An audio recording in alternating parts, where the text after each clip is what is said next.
primer lugar, gracias por la oportunidad, por la invitación.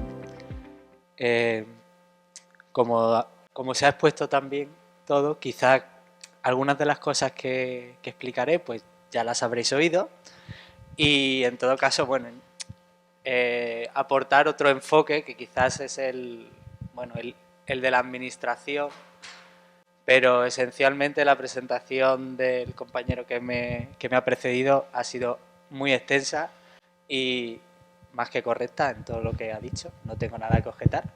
Así que, bueno, pido perdón si en algún caso repito algo de lo que ya habéis oído. En todo caso, intentaré incidir a lo mejor en algunos aspectos que no se han tratado en tanta profundidad.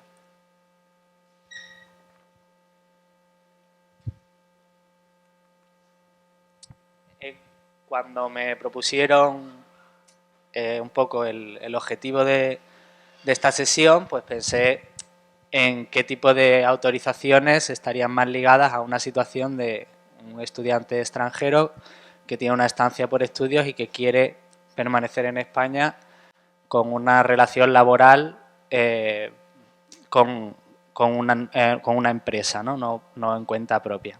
No obstante, también se han expuesto otras opciones que son perfectamente posibles respecto a quedarse para desarrollar un proyecto empresarial, ¿no?, por cuenta propia.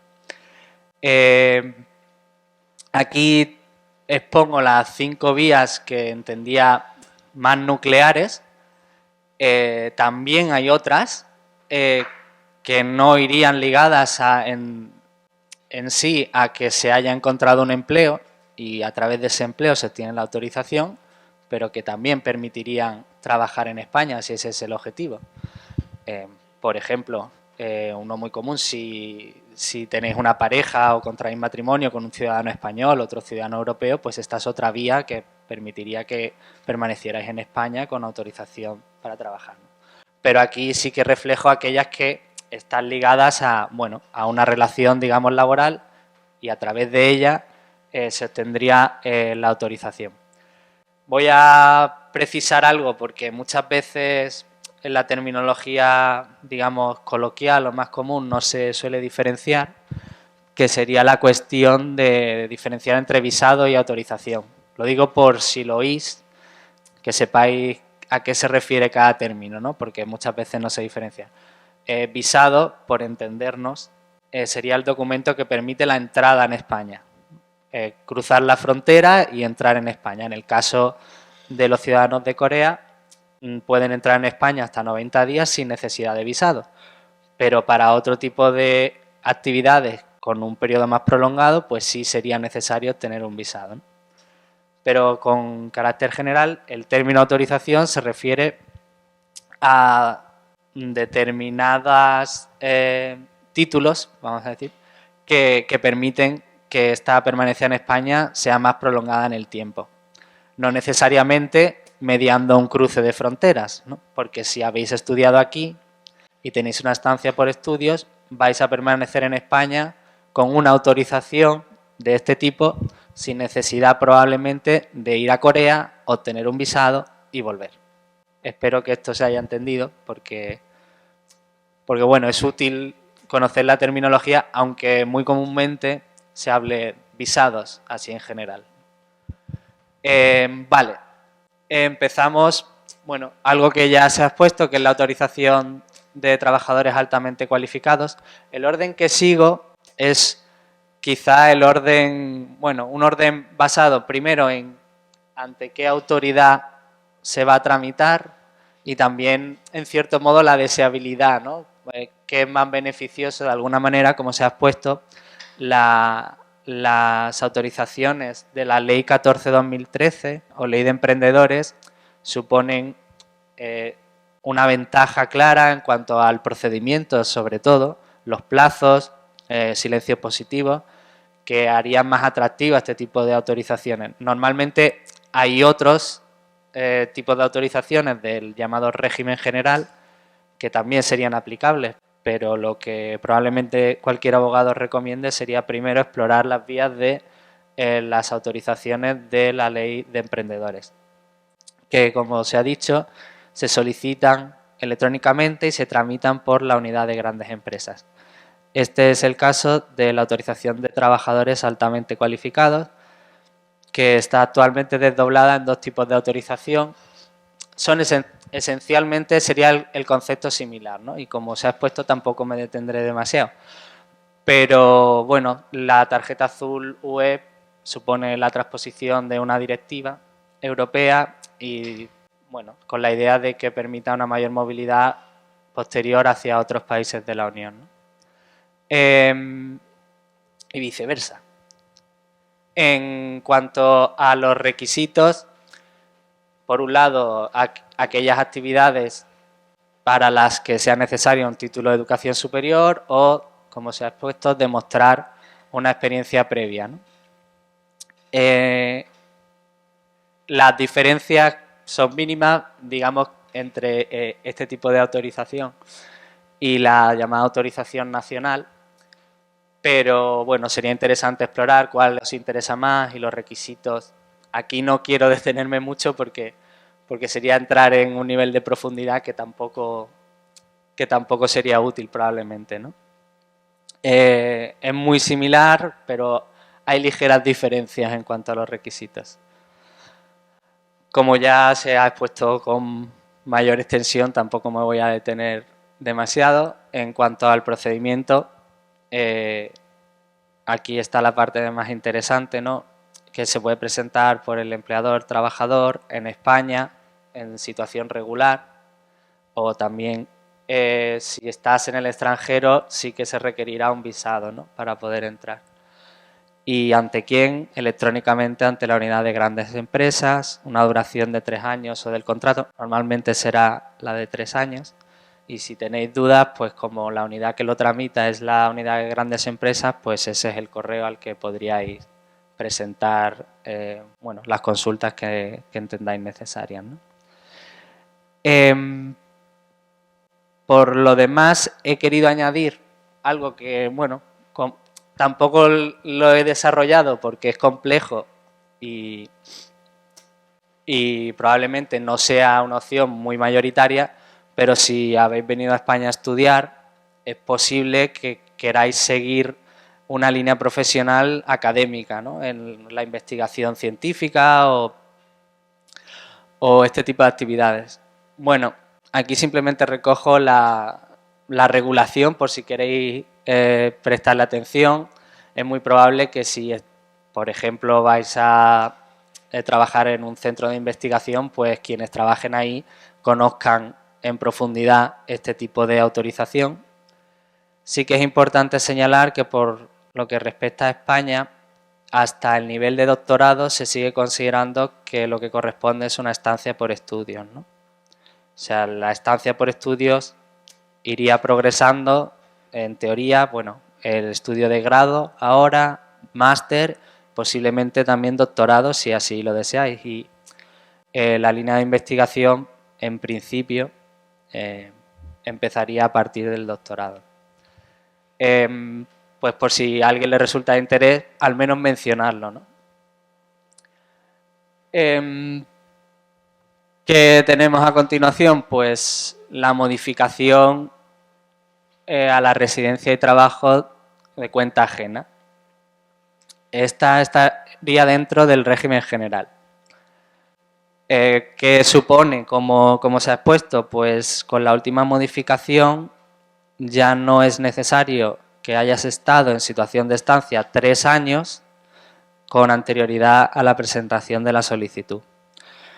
Es simplemente necesario que hayas terminado aquello que viniste a estudiar, ¿no? Pues vamos a poner un ejemplo que probablemente sea muy común, que es el de estudiar un máster.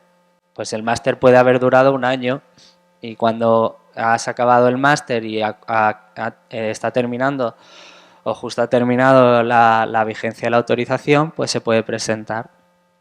Aquí hay todos los requisitos recogidos, pero básicamente muchos son comunes a muchas autorizaciones. Lo específico es esto de haber superado los estudios. Y pongo estudios porque entiendo que va a ser lo mayoritario. Hay otras posibilidades, ¿no? otro tipo de formación o de investigación, prácticas que ya no son tan comunes. Por otro lado, es, bueno, he encontrado un trabajo, tengo un contrato de trabajo por el que se me va a garantizar un nivel de ingresos suficiente durante el periodo de duración de la autorización. O sea, aquí los niveles de ingresos no son los que se ha explicado anteriormente para los profesionales altamente cualificados, sino se exige pues un nivel por encima del salario mínimo interprofesional, ¿no? Estas son las diferencias, digamos, esenciales. Por eso, si se puede, normalmente es más beneficioso ir por la vía del altamente cualificado, que se ha expuesto antes, pero también es posible, pues si, por ejemplo, el salario no va a poder ser tan alto, pues que se pueda modificar la autorización a una autorización de residencia y trabajo por cuenta ajena. Hay determinados requisitos que afectan a la empresa, que como sea con carácter general están en todo el ordenamiento jurídico, pues que la empresa no puede tener deudas con Hacienda, Seguridad Social, pero bueno, no serían cosas que os afecten a vosotros directamente. Lo que sí os afecta es haber terminado los estudios y bueno, haber encontrado esa relación profesional, ¿no?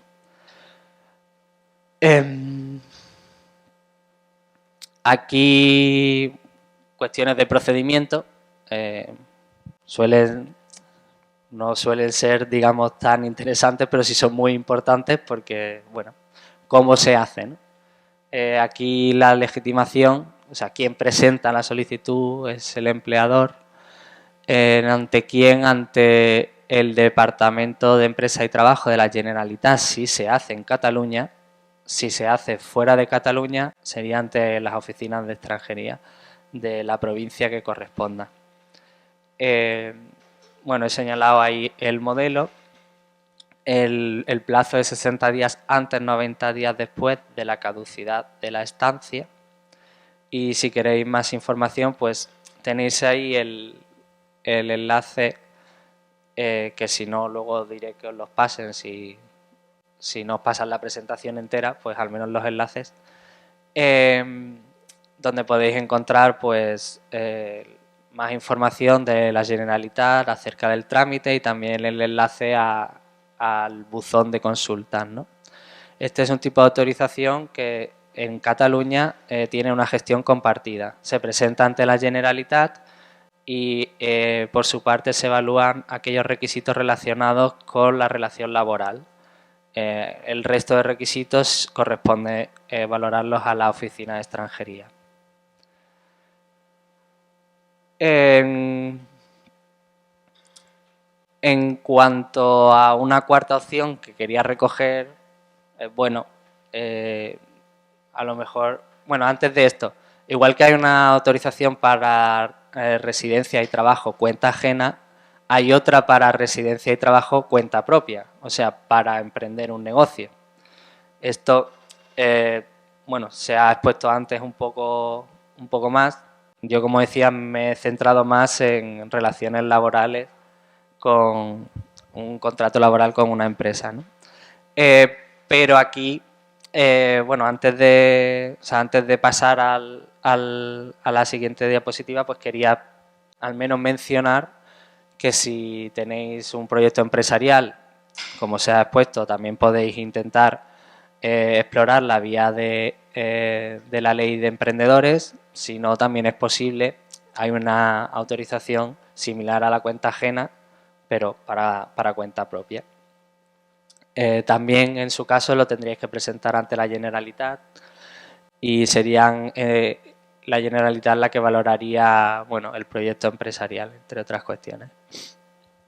En cuanto a la búsqueda de empleo y proyecto empresarial, estaríamos otra vez ante una autorización de la ley de emprendedores, cuya gestión no corresponde a la unidad de grandes empresas, sino a las oficinas de extranjería. ¿Cuál es el objeto de esta? Lo dice el título, pero bueno, a lo mejor termináis los estudios y no habéis tenido la suerte de encontrar justo en ese momento el trabajo que os permitiría otro tipo de autorizaciones. pero bueno, queréis permanecer en España intentando esto, o bien encontrar un empleo, o bien diseñar o preparar un proyecto empresarial. Pues con este fin, la normativa, bueno, porque lo sepáis, si queréis y os interesa, está regulada en una disposición adicional, la 17ª de la Ley de Emprendedores, que se añadió en 2018. También hay una instrucción que desarrolla en mayor profundidad. Lo digo por si por vuestro propio interés queréis ser de primera mano quienes os informéis de cuáles serían los requisitos y demás. Aquí los recojo, no obstante. Una vez más, aquí está un listado muy extenso, pero me voy a centrar en cuáles serían los requisitos, digamos, más propios de esta autorización.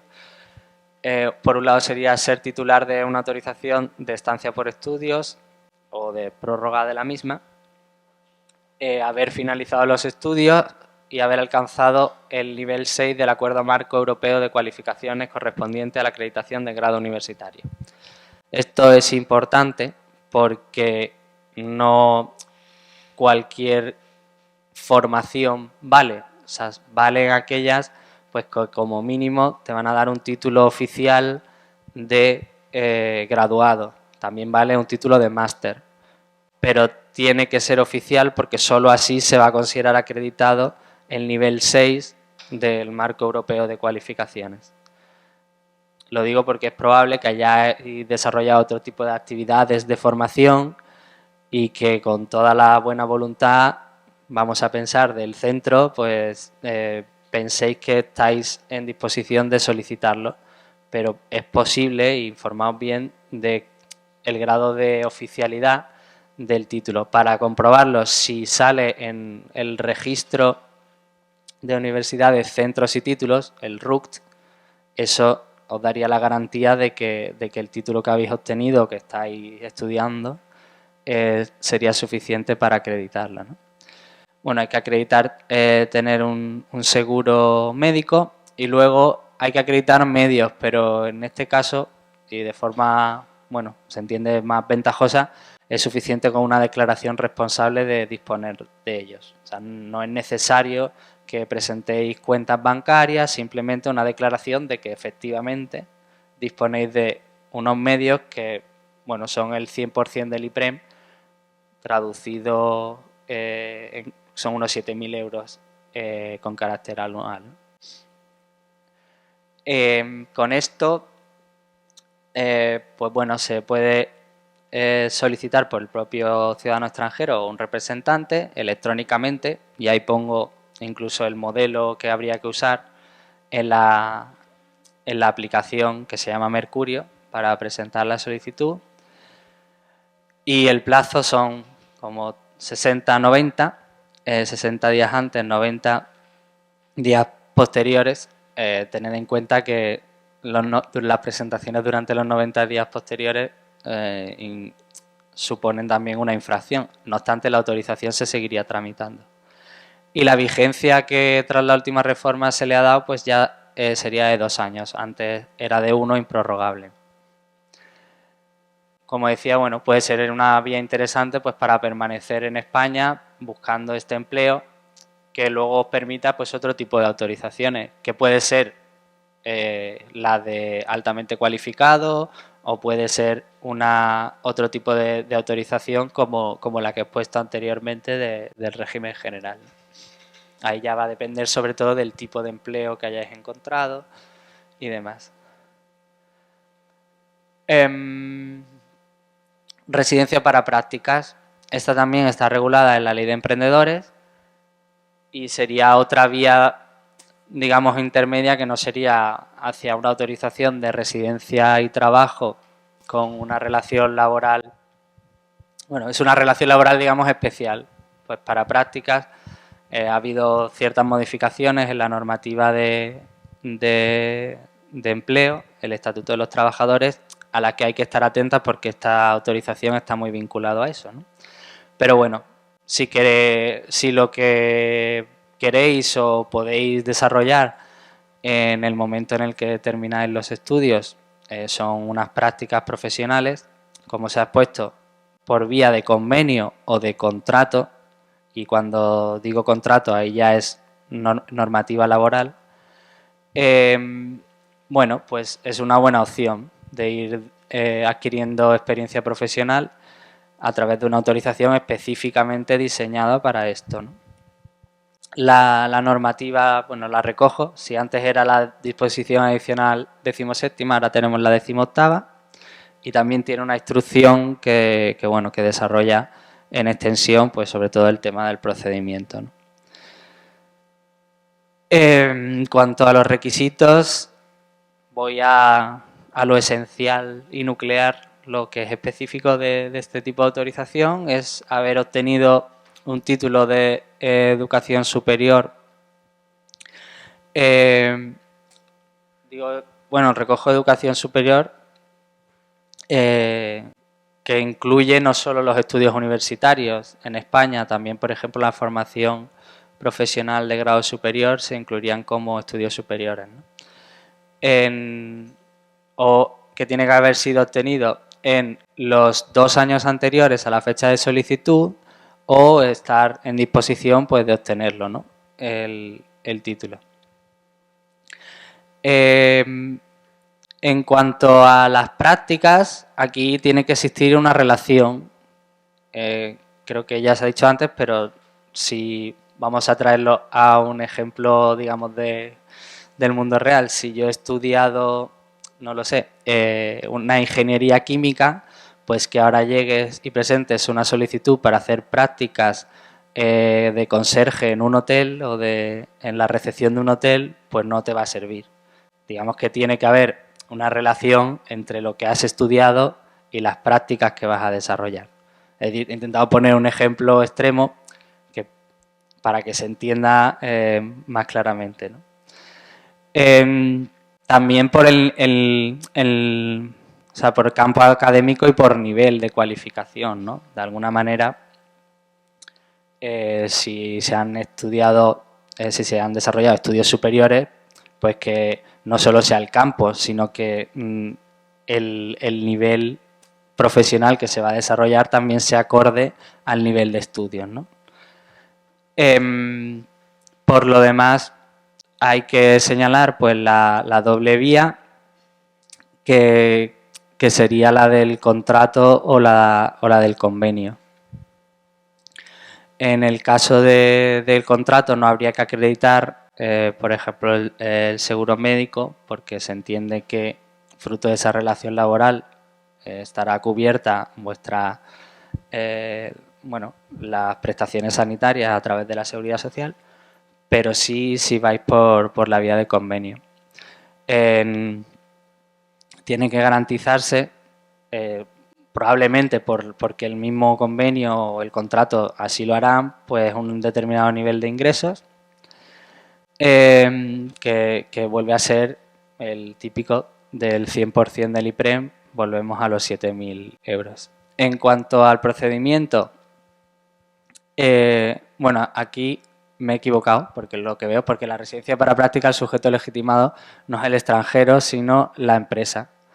El modelo sería el X04 y se presenta electrónicamente. Y aquí la vigencia, pues, va a depender sobre todo de la vía por la que se acceda, ¿no? Si es por convenio de acogida o por el contrato. En todo caso, como digo, esto no agota todas las posibilidades porque hay muchas. En régimen general, en ley de emprendedores, hay muchas vías por las que probablemente podáis permanecer en España. No son necesariamente estas. Estas son las que, digamos, directamente atañen o previstas específicamente por la normativa para este paso de la estancia por estudios al mercado laboral con una autorización de trabajo. Pero bueno, lo digo porque quizá tengáis situaciones específicas, pues, diferentes, y probablemente os den oportunidades, pues como decía, pues porque tenéis una una relación de pareja con un ciudadano español o un ciudadano comunitario, ¿no? Pues bueno, esto daría lugar a otro tipo de autorizaciones. Pero en principio esto sería lo más nuclear respecto a esta situación. He tratado también un enfoque de hablar con ciudadanos coreanos que están aquí en España, ¿no? Hay también posibilidades de, bueno, si en el futuro, aunque ahora volváis a Corea, o sea, si volvéis a Corea, pero en el futuro queréis ingresar, pues, por ejemplo, las vías de la Ley 14, pues os permitirían entrar primero, solicitar estando aquí. Es verdad que es más fácil hacer los trámites desde España, modificar de estancia por estudios, por ejemplo, a un cuenta ajena, que obtener directamente una autorización de cuenta ajena si volvéis a Corea. Pero bueno, esto sería materia de otro tipo de exposición, y como no quiero tampoco retrasar esto mucho más, os dejo con mayor información donde tenéis acceso a todas las hojas informativas de los trámites, porque se ha rediseñado la web de tal manera que es un poco más fácil, a lo mejor, a partir de vuestra propia situación, encontrar qué tipo de autorización os podría resultar. Ahí tenéis pues las que se han expuesto y otras. Hay más de 100 trámites diferentes, más de 100 hojas informativas. Lo digo porque es complejo, pero bueno, por eso espero a ver que entre los dos hayamos expuesto pues lo que probablemente os resulte de mayor interés. Y si tenéis consultas sobre trámites que son de gestión de la Oficina de Extranjería, pues ahí abajo tenéis el enlace a nuestro buzón de consultas, por así decir, y podéis plantear pues desde cómo puedo acreditar el requisito, o cómo hago para presentar esta solicitud, o he presentado y no entiendo lo que me ha respondido la Oficina de Extranjería. Pues bueno, ahí tenéis el enlace por si ahora o en el futuro queréis preguntar algo. Y ya está.